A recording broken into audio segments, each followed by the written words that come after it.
Jake, let's start and look at some of the Browns Madden rankings. First, let's start with the guys that you think they got right.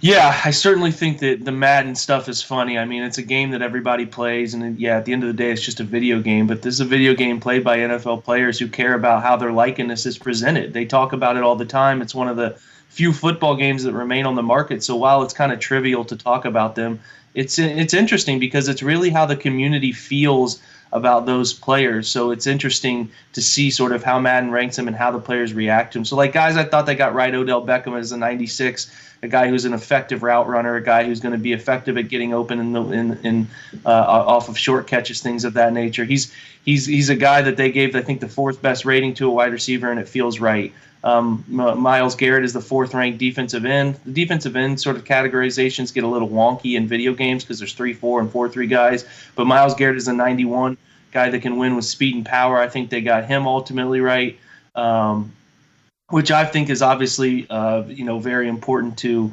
analyzing sort of the situation as a whole for the Browns because he's the big part of their defense. Joel-Bitonio is another guy they got right. He's the fourth-ranked guard the sixth-ranked guard between the two guard positions. He's an perennial All-Pro, one of the Browns' best players, longest tenured guys. Good pass blocking grade, sort of average run blocking grade, which I thought is pretty accurately reflecting of him. And then Baker-Mayfield at an 83 is the 10th-ranked quarterback overall, which is pretty accurate for me. People got a little offended about his 83 grade, but Pro Football Focus sort of had him graded as about the 11th best quarterback last year.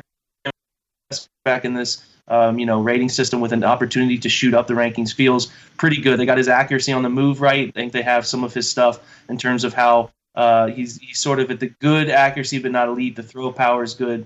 So when you play with him, I think you'll feel like you're playing with actual Baker Mayfield.